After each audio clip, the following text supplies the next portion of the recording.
এই যে সুদলিংপং সদস্যরা, এই আপনাদের নাকি শ্রীলঙ্কায় যাইতে এখন থেকে ভিসা লাগবে। আহারে, কি উদাহরণটাই না দিয়েছিলেন যে শ্রীলঙ্কায় যেমন হয়েছে তেমনই নাকি আপনারাও করবেন। জেনজি জেনজি শ্রীলঙ্কা তো আগের জায়গায় ফেরত গেছে, তোদের কি খবর? তোরা, তোদের দেখি ভিসা শুদ্ধ শ্রীলঙ্কা বন্ধ করে দিল। এই মানে এই আগে তো ভিসাই লাগতো না, তাই না? এখন ভিসা দিয়ে শ্রীলঙ্কায় যাবি? বাহ বাহ বাহ বাহ বাহ। শ্রীলঙ্কারে ফলো করে রাখবো আমার মায়েরা। হ্যাঁ, শ্রীলঙ্কা আগের জায়গায় ফেরত গিয়ে ঠিকঠাক। আর তোরা ধ্বংসের পথে যাচ্ছিস যাচ্ছিস। বিশ্ব থেকে কত সুখবর, এত সুখবরে মিষ্টির দোকান খালি হয় না। হ্যাঁ, এখন তো মিষ্টির দোকান খালি হওয়া দরকার ছিল।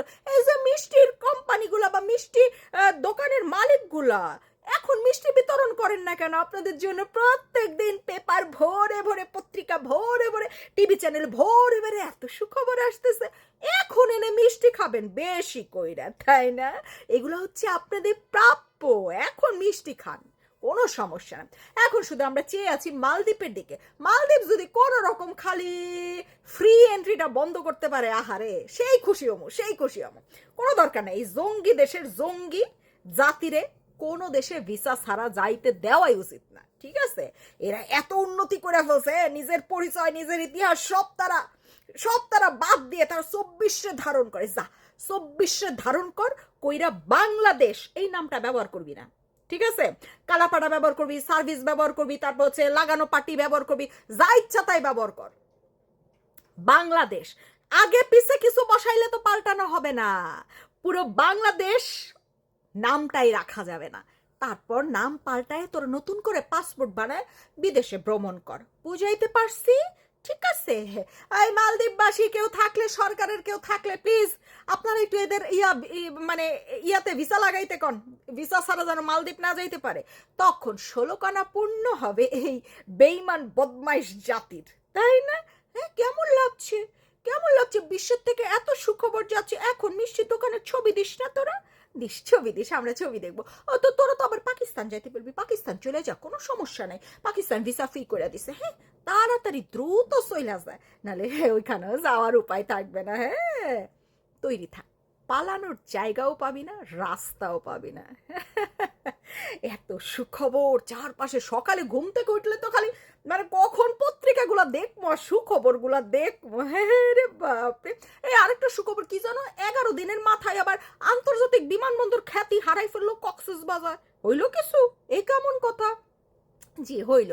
কারণ এই আন্তর্জাতিক বিমানবন্দর বানানোর জন্য যেই বদমাইশি শয়তানি চিন্তা ভাবনা মাথায় ঘুরছিল নুনুসের, হ্যাঁ, সেই চিন্তা ভাবনা দিয়েই এটা করছিল। কারণ কক্সবাজার হচ্ছে সব রকম অবৈধ মানুষগুলা আসা যাওয়া খুব সহজে করতে পারতো। এর জন্য কক্সবাজারের দিকে তার এত নজর গেছে। এটার আন্তর্জাতিক বানাইতে হবে, স্টেশন বিদেশিদের দিতে হবে, বন্দর বিদেশিদের দিতে হবে, সব কিছু সেন্ট মার্টিন বিদেশিদের দিতে হবে, সব দিয়ে দিতে হবে।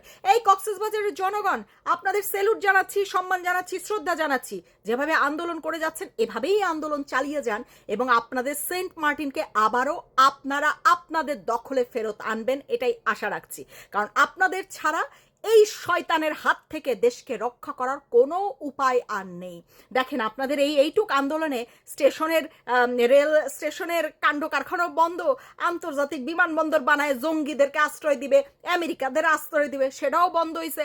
এখন আপনাদের দায়িত্ব হচ্ছে চিটাগাংয়ের বন্দর আপনাদের হাতে ফেরত আনা, আর হচ্ছে সেন্ট মার্টিন আপনাদের হাতে ফেরত আনা। এটা হচ্ছে আপনাদের দায়িত্বের মধ্যে পড়ে। এই দেশের প্রতিটি বালু, কণা, মাটি সবকিছু আপনাদের অধিকার। বাইরের কোনো দেশ এসে এই জঙ্গিদের কাছ থেকে আমাদের দেশকে একটু একটু করে নিয়ে নেবে আর আপনারা তাকিয়ে তাকিয়ে দেখবেন? হতেই পারে না, হতেই পারে না। আপনারা আরো কঠোর আন্দোলনে যান, পারলে সেন্ট মার্টিন দখল নেন, নিয়ে এই দখলদার বদমাশ শয়তানদেরকে দেশ থেকে উৎখাত করেন। এটা আপনাদের দায়িত্বের মধ্যে পড়ে, ঠিক আছে? সেন্ট মার্টিন আমাদের বাংলাদেশের সত্যিকারের একটা বাংলাদেশি জীবিত থাকা অবস্থায় আমাদের দেশের একটা ধুলিও বিদেশিরা নিতে পারবে না, ঠিক আছে? ধন্যবাদ অনেক কক্সবাজারবাসীদেরকে। আপনারা আরো সোচ্চার হন এবং সেন্ট মার্টিনকেও আপনাদের দখলে নিয়ে আসবেন, সেটাই আশা রাখছি আপনাদের কাছে। সেন্ট মার্টিনে যদি এখন পাস দিয়ে যাইতে হয়, নিজের দেশে যাবেন আপনি, সেখানে যদি মোটামুটি এটার ভিসাই বলা যায়, ভিসা নিয়ে যাইতে হয়, তো শ্রীলঙ্কা তো দোষ করে নাই। ঠিকই আছে, তাই না? আরও যে সব ওই যে নেপাল আর মালদ্বীপটা অপেক্ষা করতেছে, এদেরও উচিত আপনাদের সাথে ভিসার ব্যবস্থা করা, তাই না? জনগণ আর দেরি করবেন না, দেশ একটু একটু করে চলে যাচ্ছে, তাকিয়ে দেখার আর সময় নেই, যা করার সব করবেন আপনারা।